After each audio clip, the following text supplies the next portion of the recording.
Most professionally mounted artwork has backing paper applied to it. To do this, apply double-stick tape all around the back of the frame. Double-stick tape and their dispensing guns can be found at most art supply and craft stores. Next, flip the frame over and set it on top of the backing paper. Use a sharp knife to roughly remove the excess paper. Be careful not to cut into the frame.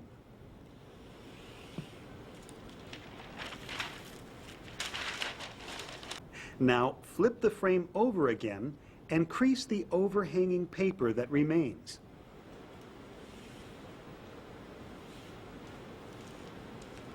Finally, use an edge trimming knife or a craft knife with a straight edge to trim the paper back past the edge of the frame by approximately 1/8 of an inch. Edge trimming knives can be found at most art supply and craft stores.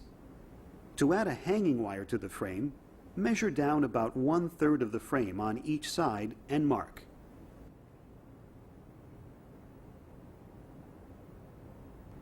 Adding rubber bumpers to the bottom corners of the frame will help make the frame hang properly on the wall, while also keeping the frame straight. Also, because the bumpers hold the artwork away from the wall, they help keep discoloration from occurring on the wall behind the artwork. Next, attach a ring hanger to each side of the frame at your marked locations.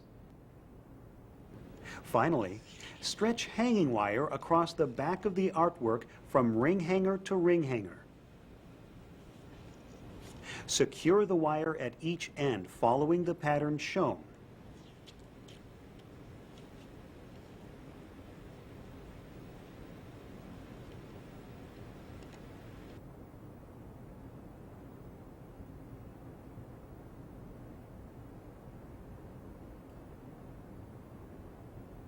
Now that's a professionally framed piece of art.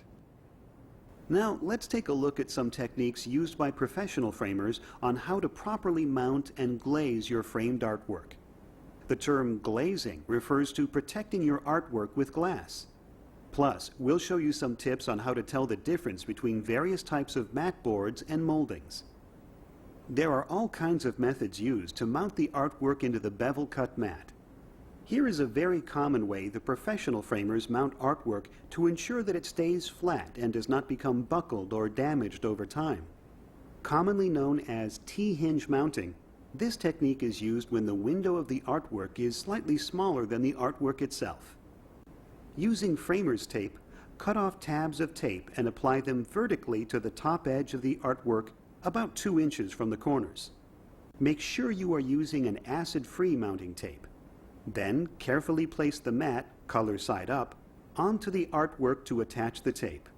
Secure the tape firmly. Framer's tape or mounting tape is available at most art supply and craft stores. Next, each tab of tape is crossed with an additional tab of tape to form the shape of the letter T. These additional tabs greatly reinforce the hinges. Only 2 hinge tabs of tape are used against the artwork. The artwork is not taped along the full length of the top, nor is it taped along the sides or bottom. The artwork simply hangs in the mat opening by the tape hinges. The reason for this is twofold. First, because we want to conserve the artwork, we want to minimize the amount of adhesive we put in contact with it. Second, it's the nature of art on paper that it will breathe. That is, it expands and contracts according to temperature and humidity levels.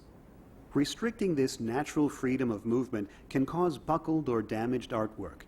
So remember, proper hinging is key to preserving the artwork and keeping it looking beautiful for years. You must properly clean your glass before loading your artwork into your frame. Take your sized piece of glass and carefully clean it using cloth gloves so as not to leave fingerprints. Apply a non-ammonia-based glass cleaner liberally to one side of the glass and give it a few seconds to let the solvents break down the dirt and oils.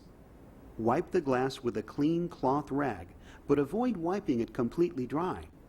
Leave the glass slightly moist and let the air dry it the rest of the way. Repeat this for the other side of the glass as well.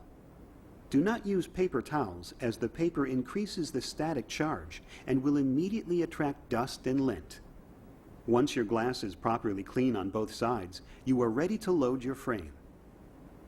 Deciding the color of the mat board to use is up to you, but deciding the type of mat board to use is also an important choice. The most common type of mat board used by framers is the standard thickness 4-ply buffered acid-free mat board. Paper comes from trees, so it naturally has some active acidity in it. But the acid is neutralized with a buffering agent during manufacturing that prevents it from causing damage to the artwork. Moving slightly up the scale, we come to a type of mat board that is made from cotton, which naturally has no acid. However, the colored paper surface is most likely a buffered acid-free paper product. So this type of mat board is made from 2 different cotton and wood component types. This cotton-based mat board is used when only a naturally acid-free product can be in contact with the artwork. Another type of mat board, used for priceless pieces or items displayed in museums, is a 100% cotton-based product referred to as conservation, archival, or museum board. This mat board is usually very limited in colors and tends to be much thicker than standard thickness mat board.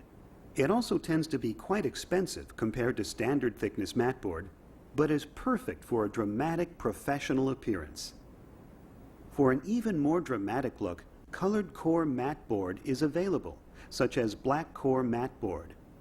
Black core mat board is popular for matting and framing black and white photography, or other instances where the contrast difference complements the art piece. There are many types of moldings available to use. Remember that the Logan do-it-yourself framing tool system accepts up to 2 1/2 inch molding, so you have plenty of variety and styles to choose from. Common molding styles include natural wood finish colors, black, white, various colors, and even unfinished versions that you can stain yourself. Another popular style of molding is gilded with gold or silver foil for that antique look. Remember, the mat and frame are there to complement the artwork, not overpower it, so choose carefully. At the same time, though, remember that there are no rules when it comes to choosing matting and molding. It's up to your creativity. So be creative and do what looks good to you. As you can see, Logan has perfected a complete set of tools for all your picture framing needs. Affordable, easy to use, and most importantly, they give you the professional results you expect. And you'll pay for the tools in your first couple of frames.